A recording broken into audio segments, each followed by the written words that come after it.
building that was hit by the plane has just completely collapsed. The entire building has just collapsed, as if a demolition team set off. When you see the old demolitions of these old buildings, it folded down on itself, and it is not there anymore. Wow. That should be it. Thanks very much, Dan. It has completely collapsed. The whole side has collapsed? The whole building has collapsed. The whole building has collapsed? The building has collapsed. That's the southern tower you're talking about. Exactly. The second building that we witnessed the airplane enter had been, the top half had been fully involved in flame. It just collapsed. There is panic on the streets. Thousands of people running up Church Street, which is what I'm looking out on, trying to get away. But the entire, at least as far as I can see, the top half of the building, at least half of it, I can't see below that, half of it just started with a gigantic rumble, folded in on itself, and collapsed in a huge plume of smoke and dust. We're talking about massive casualties here at the moment, and we have, whew,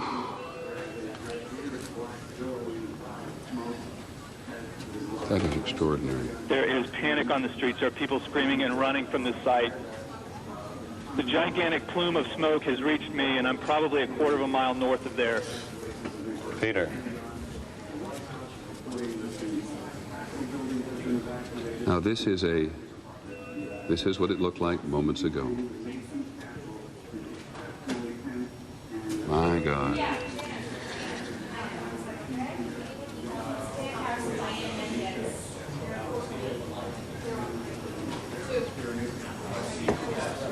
The southern tower, 10 o'clock Eastern time this morning, just collapsing on itself. This is a place where thousands of people work. We have no idea what caused this. If you wish to bring anybody who's ever watched a building being demolished on purpose knows that if you're going to do this, you have to get at the under infrastructure of a building and bring it down. Peter? Yes, Dan. What appeared to happen from my vantage point, the top part of the building was totally involved in fire, and there appeared to be no effort possible to put that fire out. It looked like the top part of the building was so weakened by the fire that the weight of it collapsed the rest of the building. That's what appeared to happen. I did not see anything happening at the base of the building. It all appeared to start at the top and then just collapse the rest of the building by the sheer weight of the top.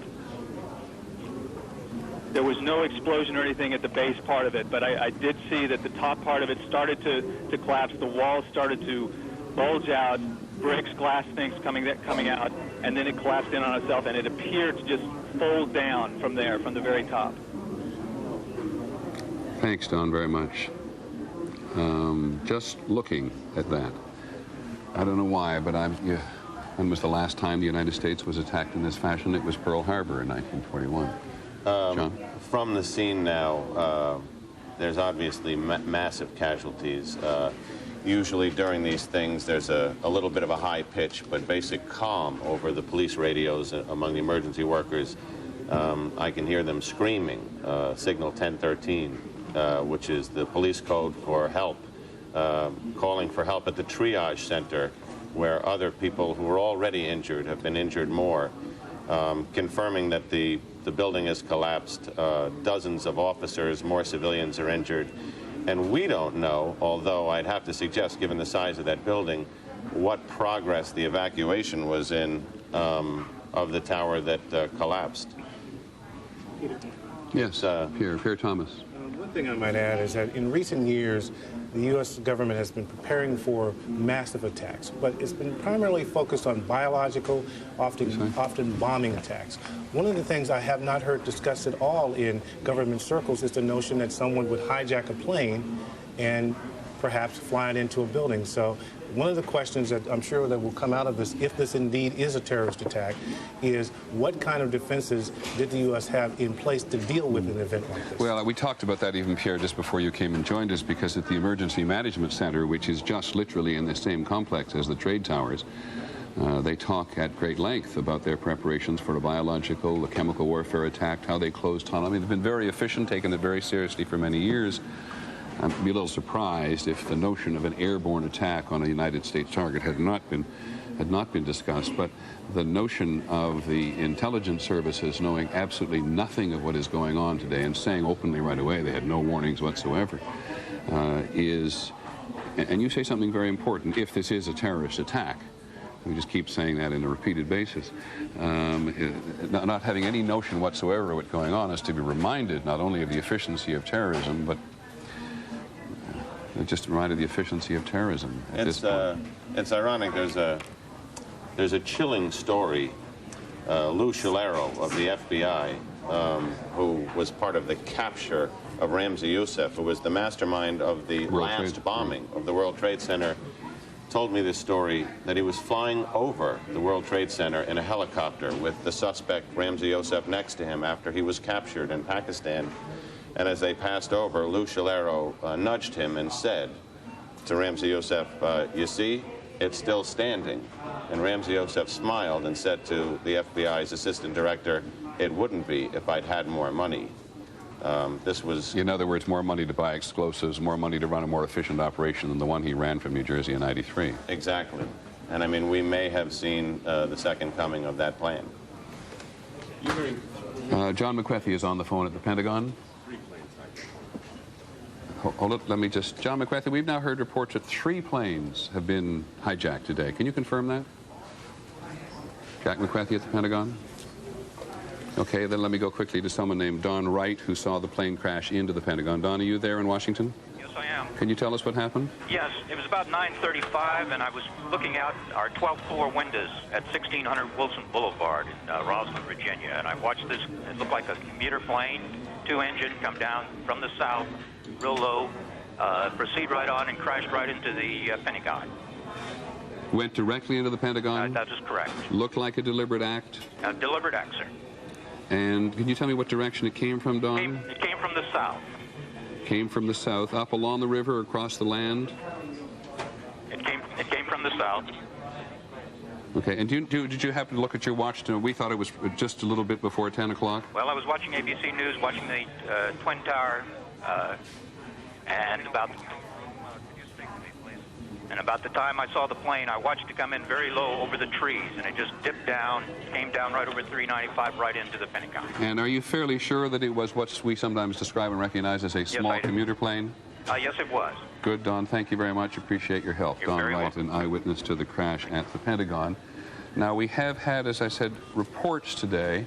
There are hundreds of reports flying around, and so we beg your indulgence on us saying as often as we do, these are reports. They're sometimes unconfirmed. They're sometimes confirmed. We'll try to make it absolutely clear what we absolutely know and what we're uncertain about. There are now reports around of 3 aircraft having been hijacked today. So we have at least, because we've now had eyewitnesses to 3 apparently deliberate aerial assaults involving the aircraft themselves, 2 on the trade towers in New York City and 1 on the Pentagon itself, just described by Don Wright as a small 2-engine commuter plane which came up from the south. And we now believe that 3 planes were hijacked, 2 of them from Boston and 1 from somewhere else. We are not yet sure precisely what's happened. John, you're listening. Just to clarify for people, John, who's one of our leading reporters on crime, knows New York City probably better than anybody in many news divisions. I cannot tell you where that happens. That's either U.S. Air Force or Navy aircraft, fighter aircraft, now on patrol in what we've described as the no-fly zone over New York City today, lest there be one more attempt. John, go ahead. They've continued evacuations in the area now. They're evacuating Battery Park City, which is a large apartment complex taking up many blocks across the street from the World Trade Center. And they've evacuated the federal court buildings where the terrorism trials of Ramzi Youssef and others were held. Anything that could be a symbolic target is now being emptied out in New York. New York is going into kind of a lockdown mode. I think you'll also see in Washington the same kind of air patrols have been scrambled around principal buildings there. Okay. We have on the phone one of those people who makes his living analyzing terrorism. Kyle Olson, do you hear me? Yes, I do. I wonder if on a day like this anybody wants to be thought of as an expert on terrorism. Be that as it may, and assuming that knowing that much of the country is shocked at the apparent breadth of this. Are you? Well, this is the kind of attack that has fallen more into Tom Clancy novels than into actual response planning. Having said that, we've been anticipating for a long time. We've wondered why it's been so relatively quiet. The suggestions of Osama bin Laden's involvement. What has he been doing since Cole? Other groups out there with a real or imagined grudge against the United States. The nature of the event is shocking. The fact that it's happened is not. Thank you very much, Kyle. Really appreciate it. Kyle Olson. Yeah, one quick thing. Yeah, go ahead. One quick thing. The suggestions that are floating around out there right now. There's apparently this claim from the Democratic Front for the Liberation of Palestine. Right. Very interesting to note. If this is legitimate, if this claim stands up, this appears to be the first time this group has targeted Americans. This group has primarily steered away from the more extreme end of the violence scale. They focused less on suicide bombings, more on gun attacks and that sort of thing in the territories against Israelis. Well, if this holds up, this is a very different tactic. Well, if it is true, and of course the Democratic Front for the Liberation of Palestine was very much involved in attacking aircraft in the 1970s, which carried Americans. So certainly would accept your notion that it's a recent attack on Americans. Thank you, Kyle, very much. You bet. As Mr. Olson makes clear, there has been at least one claim. And those of us who cover this for a very long period of time are always suspicious of claims. People who cover international terrorism. I'm going to interrupt myself. Linda Douglas, our Capitol Hill correspondent, I think is on the phone. And if she's not, she already reports there has been an explosion of some kind at the Capitol. Is Linda Douglas on the telephone? Let's get her on the phone as quickly as we have. She just reported a couple of minutes ago that the leaders of the Congress, Senator Lott, Senator Daschle, the Republican and Democratic leaders in the Senate had been taken to some undisclosed secure location. Our general assumption is that there's no panic involved in this, that somebody in the Capitol building, as someone in the White House, has a book which says that when these things happen, Kerr Thomas, maybe you can confirm this for me, when these things happen, there are certain modalities which you behave, and as you see the hierarchy of the American political establishment, the military establishment being attacked, you want to protect the chain of command. Absolutely. The first thing they try to do is get everyone in secure positions so they can gather information and make decisions about what to do next. One of the things that law enforcement officials had been planning for is the notion of a multi-tiered attack. An attack occurring in multiple places simultaneously. Because one of the things they've talked about is that terrorists want to project more fear, as much fear as possible. And one of the ways you can do it is to have this notion that attacks are happening on multiple fronts. Yeah, well, and we've never seen anything like this before in the United States, of course. And in fact, not seen anything like this in my recollection. I've been doing this for 30-some-odd years. I don't recall any multitude of attacks. We've had two or three. We've had two suicide bombers in a short period of time in the Middle East. We had the two embassies in Africa, in Kenya and in Tanzania, the attack 2 summers ago in the United States. But the notion that that terrorists, either an organization or organizations, plural, should be able to mount a concerted effort against the United States in this way, causing in this instance so many casualties, in the instance of the trade tower certainly so many casualties, is going to astound people in the political and military and intelligence establishment. Absolutely. The notion that you could have multiple attacks like this, they had been planning for it, they had not seen it. This is an extraordinary escalation, one that they were predicting would happen, but no one would think that would happen this quickly. Okay. John Miller? I think... let me just interrupt. I sure. apologize again. We're now looking at a helicopter over the Pentagon. That makes perfect sense this morning. But given the fact that we're all sensitive to the presence of any aircraft, that was a helicopter that just flew across the screen. That is, and as we had at least one eyewitness said this was an attack on the Pentagon from the south. He described it quite confidently as resembling a commuter aircraft, which is to say smaller than a small private aircraft and not as large as a commercial jet. It may have been a prop jet. It may have been a jet, but it's a smaller version of the jets which so many people in so many middle-sized American cities are now accustomed to seeing. In terms of the realm of terrorism, this is going to be a real first test, literally by fire, for the Bush administration. You recall after the embassy bombings in East Africa, the Clinton administration waited about 10 days and launched a missile attack against the camps of Osama bin Laden, who they felt confident at that time they could say was responsible for it, and who's since been charged in it. In this case, I think this ratchets up. Excuse me. This is the Pentagon we're looking at now, according to my monitor. And again, it is hard to grasp what part of the building. We do not know if they're in the courtyard or outside, but you can see that a fairly considerable amount of damage has been done. We do not know whether these are offices or storage areas. The Pentagon is full of many thousands of people every day. The Secretary of Defense, Donald Rumsfeld, has been saying only yesterday and today that he wants to reduce the bloatedness, as he put it, as he alluded to it, in the military and the bureaucracy. But this is the great home of the military bureaucratic establishment. John, before I come back to you, Dennis Cross is on the phone. Dennis, do you hear me? Dennis Cross, do you hear me? Yes, I can, Peter. Dennis, I understand that you were in the World Trade Center when either this or these attacks occurred. Am I correct? That's correct. It was, I guess it was slightly before 9 o'clock, and I work on the 36th floor on One World Trade Center. I work in the insurance industry. Probably hundreds of people in my industry in both of these two buildings. And what happened? As I was... Hey, Dennis, just let me stop for a second. Somebody is trying another telephone on this line. Could they please not do that while we listen to Mr. Cross? Thanks. Go ahead, Mr. Cross. Go ahead, Dennis. Essentially, I was, sort of at my desk working, general office activity, and felt an enormous... it almost felt like an earthquake. Like I could literally feel and see things in the office moving and the floor moving.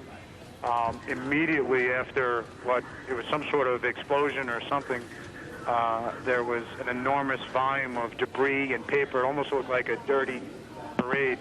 All of this material just falling down. I was looking out the south side of One World Trade, and everybody in the office was kind of screaming, kind of gathering in the middle, and I went to the window, and I immediately saw one woman who appeared to be motionless, laying on the roof of a lower building next to me.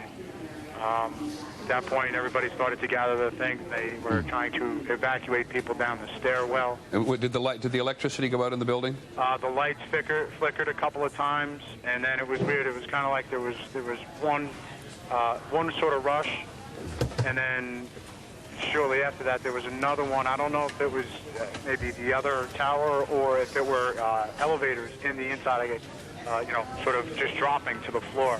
Are you aware that one of the Twin Trade Towers has now collapsed on itself? Yeah, I'm about probably 5 blocks from there on the corner of Greenwich and Warren.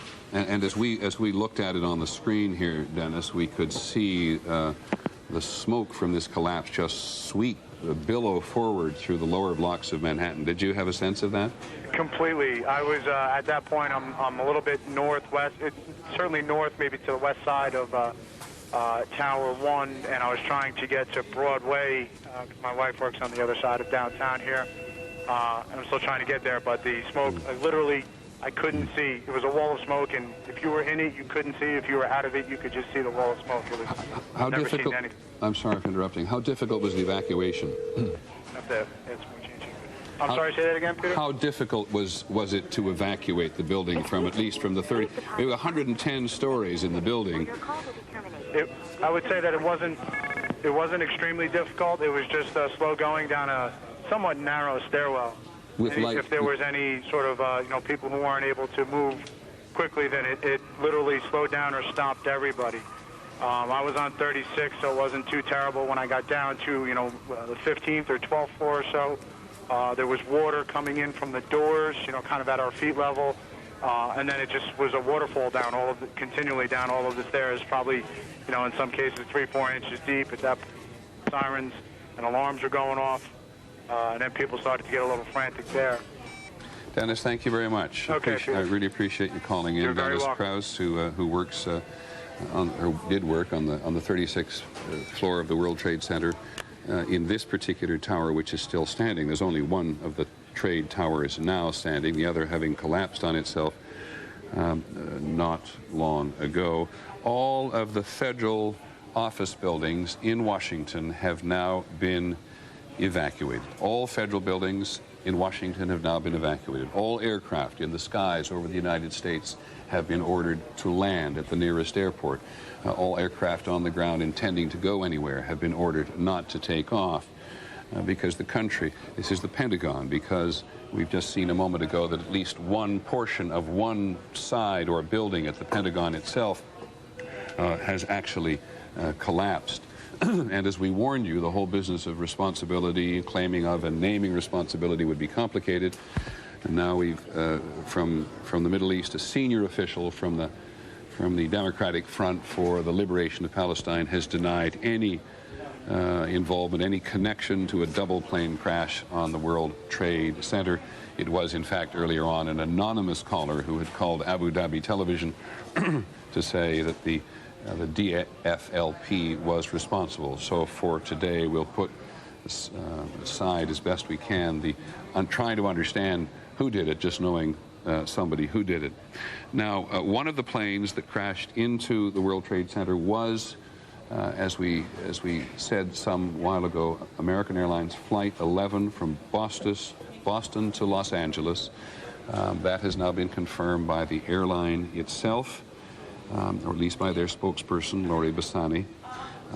It was a Boeing 767. It would, under normal circumstances, if it were full, carry about 160 passengers, including 2 pilots, 9 or 10 crew, but we have no idea yet whether or not the plane was heavily loaded or not. Peter, big concern now from the scene that the Northwest Tower, the one remaining standing, is leaning and buckling in the northwest corner. They're moving back the mobilization areas, and they're cordoning off the area in a much wider zone now, because obviously they are now concerned about the possibility of a second collapse. I'm still desperately confused, John, about what may have caused the building to collapse. As you watch the videotape, it appeared to buckle from the middle, from the point of impact and collapse, which, with no background in architecture, I don't know about the structural vulnerability, but as you see, debris starts to fall away. Then it cracks, and then it just goes straight down. And now they say that the other tower is leaning. If you look at some of the pictures, it appears to be on a slight angle to the right. They say the fire is also spreading downward now through the tower. And I think there's a real decision to make there. I have not been able to hear whether they're keeping people in there to fight that fire, or they're just leaving it empty to let the fire burn itself out, because they're going to have a real problem with people in there if it's in jeopardy. At the same time, New York firefighters have a reputation of staying until the very end, and if there are civilians in that building which need to be rescued, and clearly there are, then there's no way the emergency services, I can imagine, are going to pull out at this point. And if the elevators are disabled from that height, there's no fast way out. Precisely. 110 stories down, and this appears to have occurred. This occurred about 2/3 of the way up. ABC's John McWethy now confirms for us. We've had from an eyewitness, or he adds to our eyewitness, saying that a small plane heading north, which is exactly what our eyewitness a little earlier told us, exploded at the base of the Pentagon, at the base of one wing of the Pentagon. They evacuated everyone inside, and there was subsequent concern, which may have led to the FAA decision to ground everything, that there was concern that another plane might be inbound towards the Pentagon. And by grounding everything, of course, by ordering everything to be grounded on all radio channels to all aircraft that are flying in the area, it puts the military, Pierre Thomas confirmed for me, it puts the military in a position to take aggressive action, as the White House did when other aircraft had come close in the past. Absolutely. What it allows them to do is to get a better sense of incoming. If you're ordering everything down, you're essentially clearing the sky so the Pentagon can see what's coming in. Another question that they have to look at here is whether any of these planes might have been laced with explosives to cause the additional collateral damage once the impact occurred. Yeah, these in every instance, well, I shouldn't say in every instance, certainly in the instance of the Pentagon, it looks more than a single aircraft just exploding on the ground. But again, we don't know precisely the size of the aircraft. We won't speculate on that. But Lisa Stark, who covers aviation for us, confirms that it was American Flight 11 to Los Angeles. There were 90 passengers and crew on board. And there was a second plane. Help me understand this now. So we believe that the two aircraft have flown into the trade towers. Both belonged to American Airlines. And they had both been hijacked. And there were 90 passengers and crew on the first plane and 60 passengers and crew on the second plane. That is the, if there's any doubt about that, someone please contradict me, but that is the report I am getting from our people who cover the Federal Aviation Administration and air travel in general, that there were two aircraft hijacked for this attack on the twin trade towers, now the single trade tower in New York City. And on the first, there were both flights to the West Coast from Boston, and the first one had 90 people and a crew on board, and the second had 60 passengers and crew on board. I beg your pardon. The second plane was not hijacked from Boston, but from Dulles Airport, we're being told, which of course is outside Washington, and we do not know if that was the... I'm going to make this absolutely clear because this reporting gets muggy. We've now reports of two planes from American Airlines, one from Boston, Flight 11 to Los Angeles, which we believe is one of the aircraft that went into the trade towers. We have a second plane, American Airlines Dulles to Los Angeles, with 60 passengers and crew, and that is certainly bigger than a small commuter aircraft, so it may also have been involved in the near thing. We'll do our best to hand that down as well. Senior law enforcement officials in Washington now tell us that a car bomb has exploded outside the State Department. That's it's a report now from the Associated Press, about to confirm it with our own people at the State Department, though everybody in Washington has been evacuated from their buildings. But a car bomb has now exploded outside the State Department. And John Miller, I see you writing quite frantically on something else. It's at the scene now at the World Trade Center. Because of the concerns of the structural stability of the remaining tower, a temporary headquarters mobilization point triage center was set up at Stuyvesant High School, which is about 2.5 blocks up and slightly across the street. Now the concern is that if the building falls, if the second building falls, that it will be falling in that direction. So they are now evacuating their own command post and triage center, and they have to find an even further zone to move that to. Something that is striking about this today is that this is indicative of, with a car bomb at the State Department, a plane crash into the Pentagon, two planes designated to crash into each tower of the World Trade Center, bringing one down. It connotes the level of planning and sophistication and extreme logistical ability that probably makes this singularly the largest, most well-coordinated act of terrorism, not just in U.S. history, but probably in modern times. In modern times. Yeah, unprecedented. And it's going to be... And every time you say that, I'm going to go immediately to Washington now, but every time you say that, I keep thinking of how we are told time and time and time again by the Pentagon and by the State Department that they know something's going on in the world today. They seem to have the problem at the North Tower, Peter. Let's look at the North Tower quickly. Seems to be coming down. Oh my God. The second tower.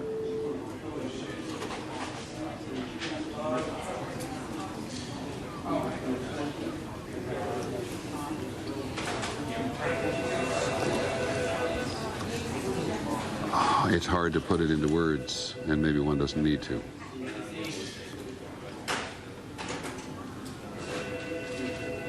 Both trade towers, where thousands of people work, on this day, Tuesday, have now been attacked and destroyed, with thousands of people either in them or in the immediate area adjacent to them.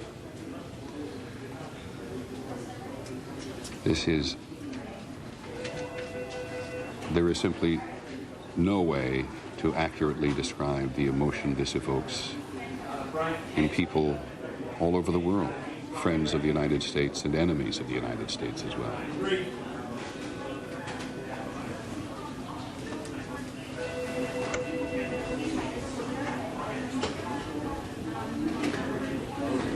John Miller, very briefly, you said to us just a few minutes ago that this was their concern, that they thought after the first tower went that the second one was vulnerable. There was constant intelligence that terrorist organizations, and specifically that financed by Osama bin Laden, was trying to mount another series of attacks against the United States. Of course, they thought of the symbolic targets. The most symbolic was the World Trade Center because it had been attacked yet not brought down. And it seems that those concerns that even caused the World Trade Center to hire a senior FBI counterterrorism official just weeks ago to try and beef up security have come home to roost. It's also interesting to say that there is no type of security which would have prevented against this today. Well, that may not. I'm going to say that may not altogether be true, because security operates in waves and concentric circles out around the world. Now we've lost the picture from there, so now we have it again. Well, wherever you are in the United States or in the world today, you can. The landscape of New York City has just been changed.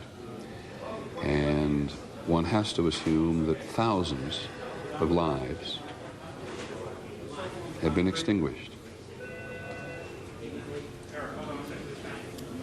And it may be presumptuous to say thousands, but thousands of people work in these buildings, and given the difficulties of evacuating these buildings where, as we've said several times, the elevators may not have been operating and were not operating in at least one tower, tower number 2, the first one which is to go, that is the second attack on the southern tower. The first higher on this end of the tower, but both those towers have now gone. And here's a picture that doesn't exist anymore, because that's not a live picture anymore.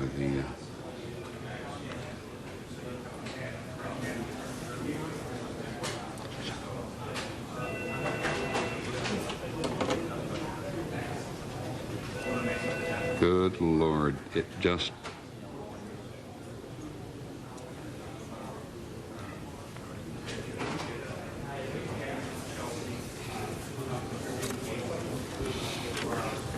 Now, can I ask where this picture is from? Do we know where this is? This is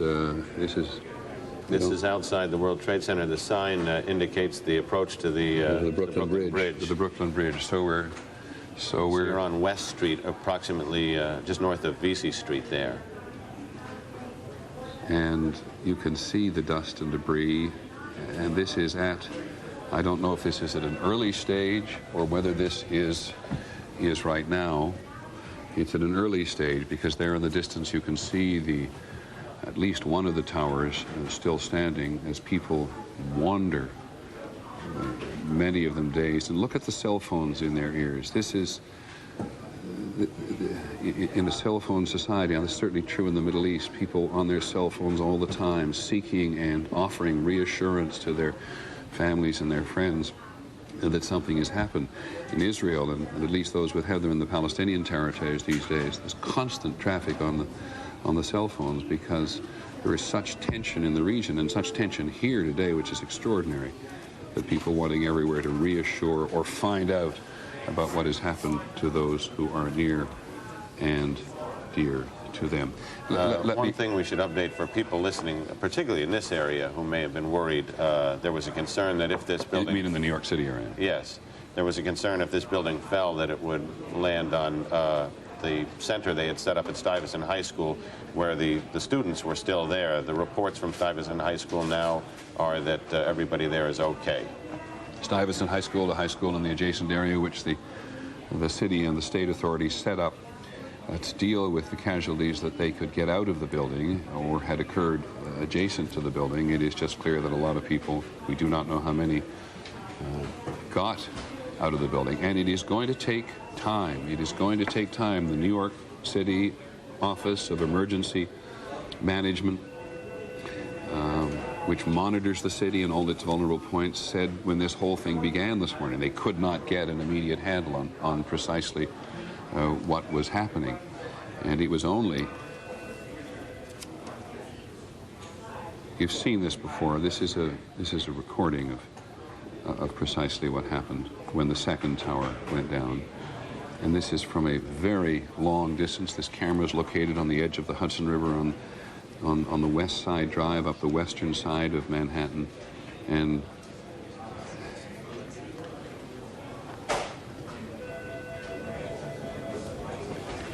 I cannot say this is something that people never believed they would see in the United States, because of course Oklahoma City was when we all had that reaction, when Americans experienced terrorism in the heartland for the first time, believing in many cases that it all happened somewhere else.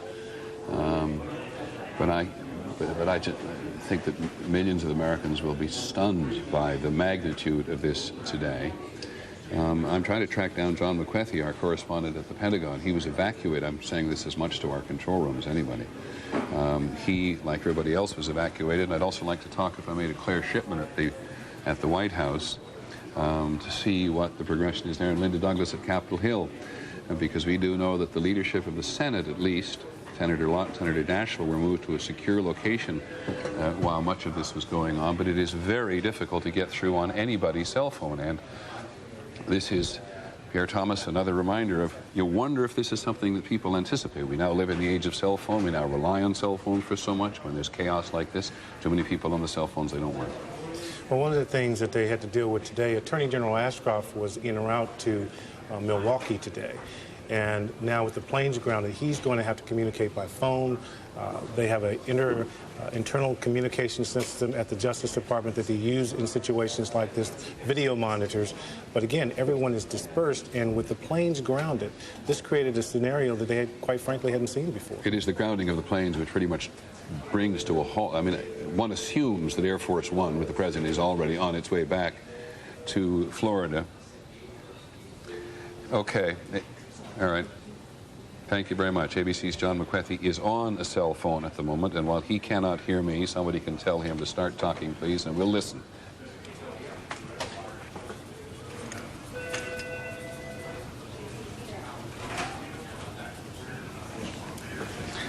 Okay, we'll try that again. Anytime John McWethy begins to talk and tell us what's happening at the Pentagon, or as much as he knows what's happening at the Pentagon, we will simply let him go. But it's just very difficult to get through on cell phones. Thousands of people trying to find out where their friends and their relatives are. Thousands of reporters, news organizations, city organizations, state organizations, federal organizations, trying to understand not only what happened today, which in some respects is secondary, but to get something done.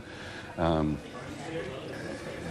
there's just so much agitation around. You get a report just a couple of moments ago from the security at the Capitol Police saying that they believe a hijacked plane may be bound for the Capitol. There's an intensity in the air and a fear and a trauma in the air at 20 minutes to 11 Eastern Time in the United States, 20 minutes to 8 on the West Coast, or in the western part of the United States. The day has just beginning, and all of this has happened in just under an hour.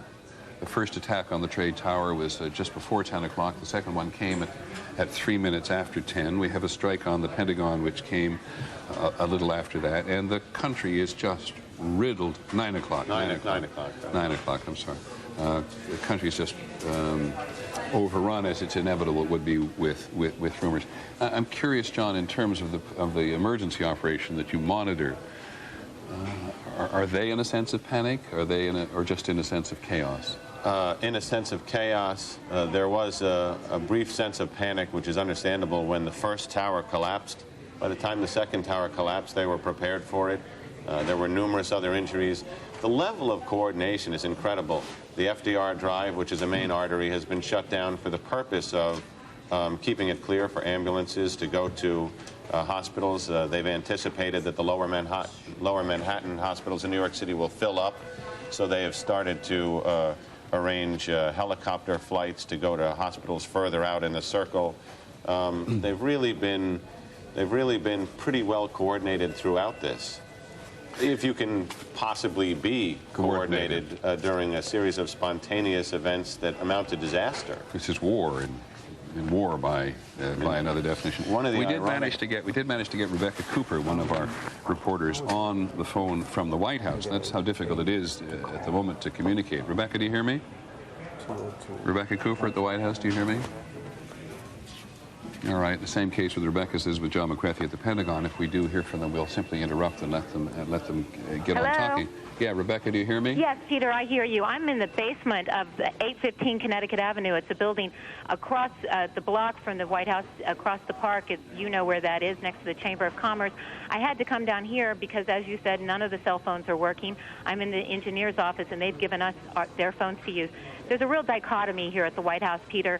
Tourists who still are not fully aware of what's happening across the nation are standing there watching with curiosity. They keep getting moved back, but those of us who are inside the White House realize the severity of the situation. I was inside the White House this morning trying to gather information for you when we were told by a very nervous White House security staff that they feared a plane was headed to the White House, and we heard planes indeed overhead, and they quickly evacuated all of us out of the White House. Now, I just got off the phone with my own crying mother who was very worried about where I was, and I will tell other mothers and fathers of people who work at the White House and reporters who work at the White House that most of the White House has been evacuated. In fact, in the building where I am now, people have cordoned up other offices to try and coordinate the federal response to this. There are actually phone calls being placed to the legal counsel of the FAA from this building because they don't have cell phone connections. They are out of their offices. They are doing a good job of coordinating the federal response from here, but they are having to take all kinds of emergency measures to coordinate this response. But even the White House chef, who just days ago was preparing a lovely state dinner for President Fox of Mexico, I saw him and I tried to speak to him, and frankly, Peter, he was too rattled. He said he couldn't speak, and he was with his staff, and they were all very anxious and very worried because, of course, they did know what's going on in the country today. Many thanks, Rebecca Cooper. And if you just see that picture that was going by as Rebecca was talking, you get a real sense of what the urgency was in the White House. First of all, the White House police came walking out, and then people began to run out of the White House. In and of itself, astonishing, because we live with the notion that if there is any place in the United States which is fiercely protected, including an anti-aircraft battery, at least one on the roof of the White House itself, this is the place where the president and the vice president, of course, are to be secure. Claire Shipman is on the phone from the White House. Claire, we are now looking at what appear to be fairly relaxed security officers on the roof of the White House, looking at in the distance as they always do, talking occasionally to each other. There doesn't seem to be a high level of tension there. What's it like on the ground? Well, there's considerable tension on the ground, Peter. We are actually looking at a similar picture because we're across the street from the White House now in the Hay Adams Hotel. The entire area around the White House has been completely evacuated. It's very quiet. The police seem tense. They're carrying automatic weapons. We've also seen a couple of what appear to be fighter jets overhead. Everybody in this area has been sent home from all major government offices. It's a reverse commute. The highways, we're told, are just jammed. As you know, President Bush is on his way back to the White House. They've checked his plane considerably before sending him on his way. But as you mentioned, these guys on top of the White House roof are almost always here. And ever since that incident a few years ago when a plane actually landed on the White House lawn, they've upped security measures so that they wouldn't have any other aircraft nearby. And that may be why they seem a little more relaxed than other areas around town. As you know, the AP has been reporting that there was a car bomb that went off at the State Department, and a lot of people are talking about that. And there's also been some report that there were bomb threats on Capitol Hill, but we're still trying to find out more about that, Peter. Thanks very much, Claire. There are indeed reports from the Federal Aviation Administration that there are possibly 1 or 2 more planes that have been hijacked this morning and are still missing. When you think of the number of aircraft that crisscross the United States, not to mention fly overseas every day, this is the Pentagon. This is the Pentagon. This is live coverage from the Pentagon now, which gives you some sense of the force with which this aircraft, described to us as a small commuter-sized aircraft, flew into a side of the Pentagon coming from the south this morning.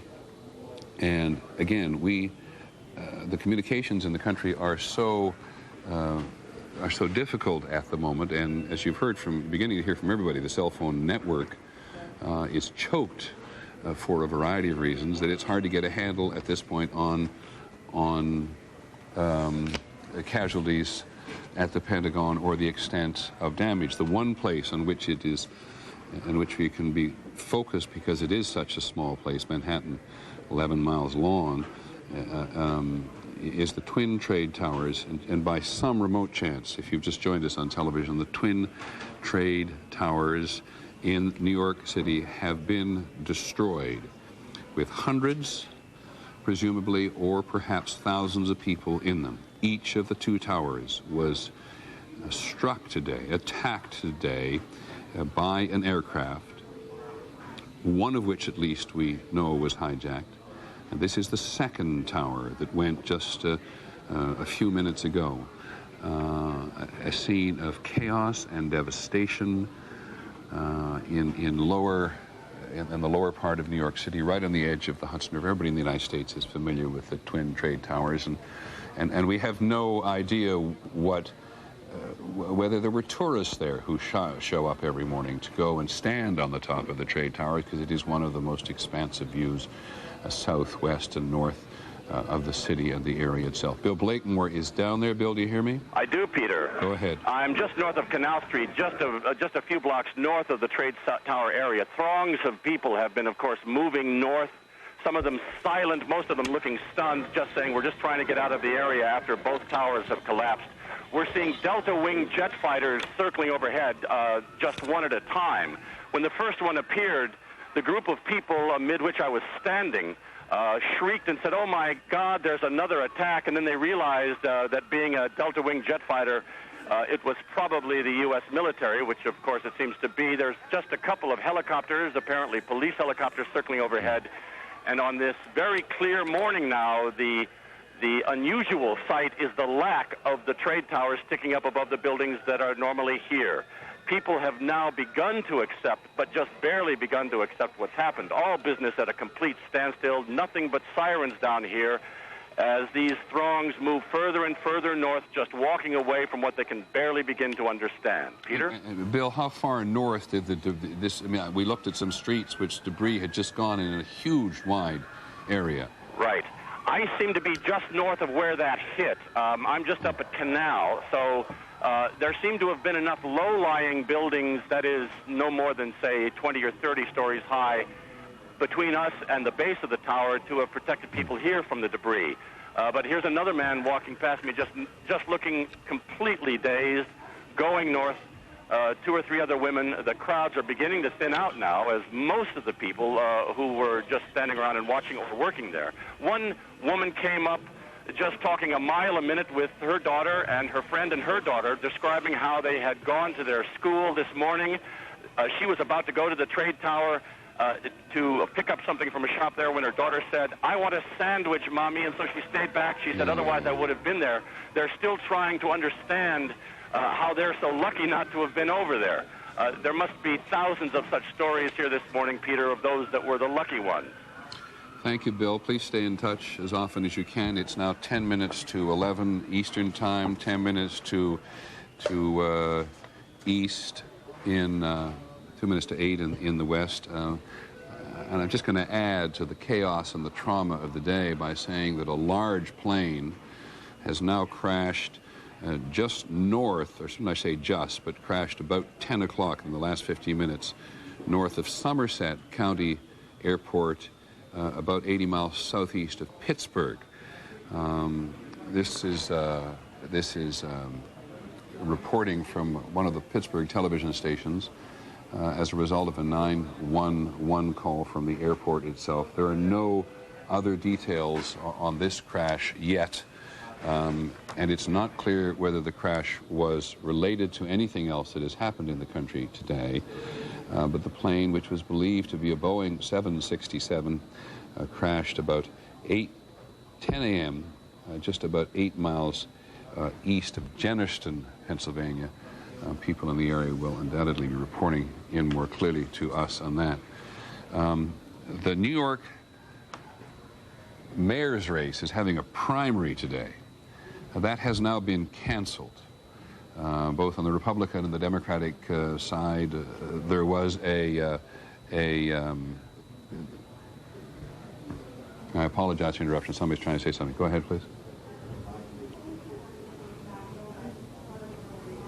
Okay, just stand by just for 1 second. Fred there? Finish. Yeah, Just Fred, the pick it New up. York mayoral primary has been canceled today, and as we said, there's reaction coming in from the Middle East, including a claim of responsibility, then a denied responsibility, now a message from the Palestinian President Yasser Arafat condemning the aircraft attacks on the World Trade Center and sending the condolences of the Palestinian people to those who have been victimized by it. Outside the Pentagon, another member of our ABC News staff, Chris Dreer. Chris, can you hear me? Yes, I can, Peter. So would you tell us what you can see? Yes, Peter. I'm standing at the fringe of Arlington Cemetery watching the Pentagon as the top of it caves in. There's a lot of black smoke, a lot of twisted debris. The Pentagon itself has caved in from the top. There is much fire coming out of the windows. It looks like something from World War II, Peter. Chris, can you tell me, it's a little hard to tell on television, how much of the building has collapsed? How wide is it? How deep is it? Do you have a sense of that? Yes, I do, Peter. The center portion of the Pentagon appears to be breached. That is, apparently there's a courtyard, and the of that is completely caved in from where I am, from where I see it. Okay, I think you're on a cell phone, Chris, but just confirm for me that a portion of the building has been breached and the aircraft appears to have pushed its way through into the courtyard?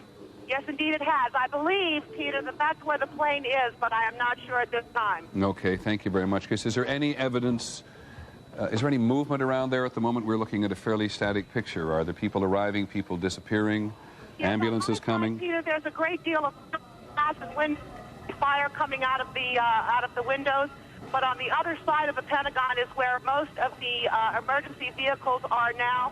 I'm going to try and get around to that side to see what I can see. Okay, thank you very much.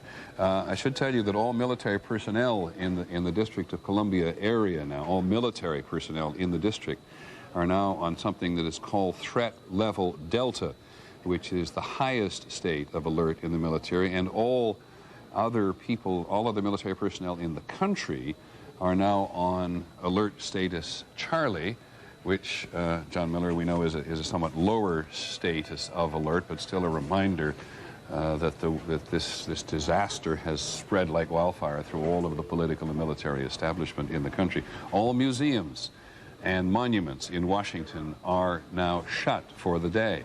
It's ironic to hear Claire Shipman telling us there that tourists are still standing around waiting to get into the White House today. Not surprisingly, unfamiliar perhaps with what has happened everywhere else, though, as it was, for example, when John F. Kennedy was assassinated, word spread dramatically, mouth to mouth, person to person across the country in a huge wave of information and emotion and confusion. And now... Good morning, I'm Del Walters in the ABC 7 News Studios. We are interrupting ABC's coverage to bring you up to date on the developments that are happening here in Washington. I'm joined by Carol Costello.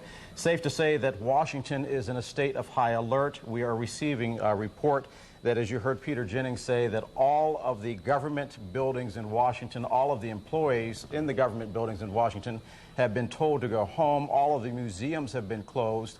Including the National Zoo. Including the National Zoo. And as you can hear, basically, we don't know at this point what buildings may or may not have been targeted by these terrorists, and that is the reason for this extraordinary activities. We have a reporter on the phone right now from the Capitol, Horace Holmes. Horace, bring us up to date as to what's going on there. The area, Del, around the Capitol has been totally sealed off. We're standing on the corner of Independence and Washington Avenue. About a 4 or 5 block area around the Capitol has been sealed off. Police just not letting any, even people walking on the streets get anywhere near the Capitol building. We have been hearing, and you can probably hear in the background, sirens going. A lot of police activity, police cruisers and paddy wagons and even ambulances traveling at high rates of speed up Independence Avenue. when we arrived on the scene, there were just people everywhere in the streets. All the buildings around the Capitol building have been evacuated, so there are workers at HHS and the FDA and Department of Education all out in the streets just kind of wandering around asking police officers, where do I go and what do I do, asking them, can I get to Union Station, asking them if the subways are operating. A lot of panic out here in the streets, quite frankly, and a lot of confusion. Of course, we understand the airports have been closed down in our area. The D.C. Fire Department, Prince George's Fire Department, Alexandria Fire Department, all personnel have been asked to come in to work no matter what their shifts. Horace, what about people who just live in the area? They must be afraid, too. Yes, as a matter of fact, they can't, people who live just in Capitol Hill can't get to their homes right now because police have just totally sealed off this area. We've seen a number of people who say, well, I just live right down the street there, and police are saying, I'm sorry, but we can't let you into the area around the Capitol. We understand from also the State Department, there were initial reports that a car bomb had exploded there. We understand now that no car bomb has exploded at the State Department, although it has been evacuated. Although at the Pentagon, the plane did hit the Pentagon. Part of the roof has fallen in, but we don't know the extent of injuries there. We don't know if anyone's been terribly hurt because, of course, in these situations, it's very hard to get information. Horace, do you have any information about injuries? No, have not heard anything about that at all. Horace, what about with regards to the members of Congress? Have you seen any of them coming, going, or extraordinary measures to evacuate the members of the House and the Senate?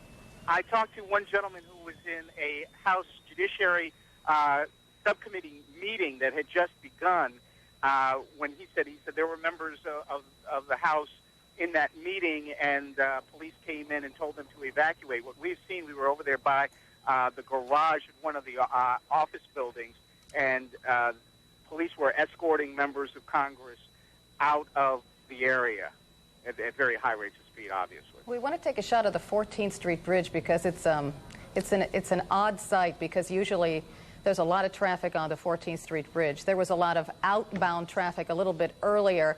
As you can see, people are actually walking across the bridge to get out of the district. Everybody wants to get out of the city for very obvious reasons. That is an eerie sight. That picture itself is actually a testament to how quickly the District of Columbia was evacuated. This entire tragedy has been unfolding now for about the last 2 hours. About 20 minutes ago, that bridge was packed.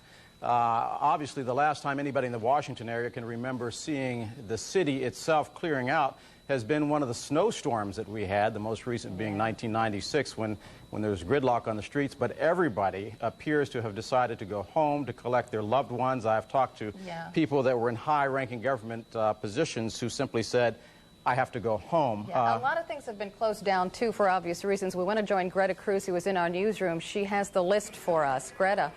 Okay, well, Carol and Del, the list keeps changing as we speak. This is what we know. You did mention that all federal government offices are shut down, that all of the monuments are closed, the Smithsonian closed, including the zoo, which is farther north in the city.